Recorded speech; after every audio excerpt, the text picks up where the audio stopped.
In a small, quiet town named Greenfield, there lived a curious boy named Max. Max was known for his insatiable curiosity and love for exploration.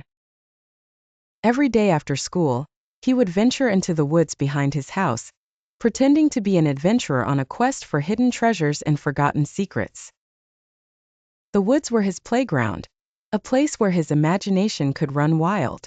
One warm summer afternoon, Max decided to explore deeper into the forest than he ever had before.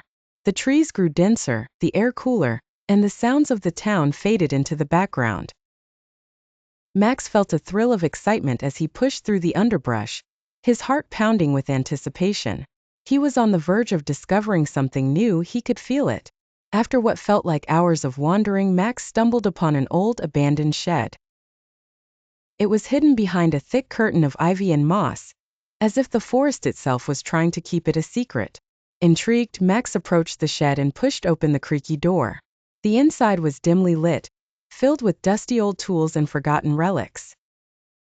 Cobwebs hung from the ceiling, and the air smelled of age and neglect. In the far corner of the shed, something shiny caught Max's eye.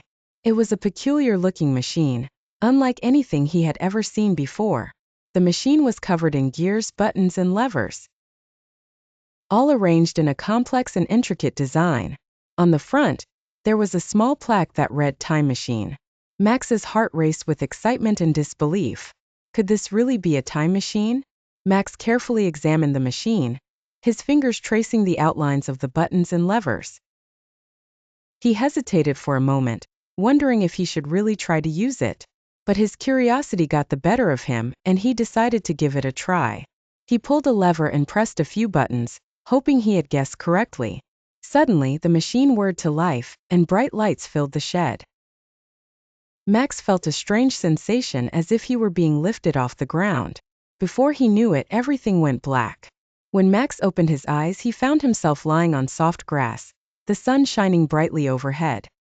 He sat up and looked around, his mouth dropping open in amazement.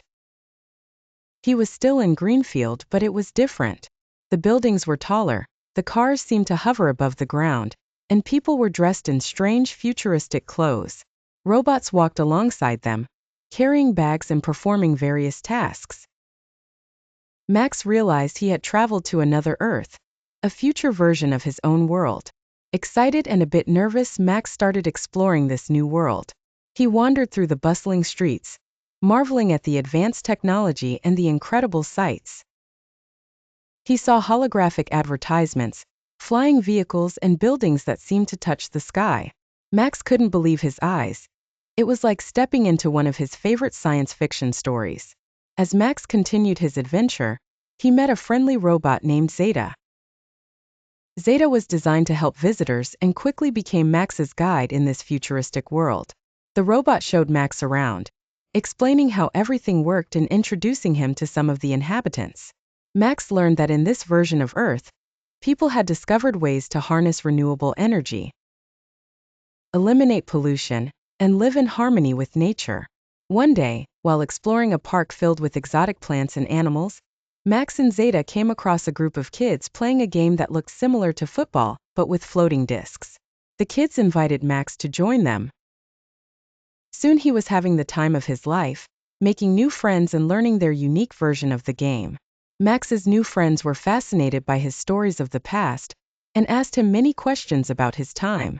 They couldn't believe there was once a world without their advanced technology. Max realized how much progress had been made and how wonderful it was to see people living in such a harmonious and advanced society. As the weeks turned into months, Max continued to explore and learn.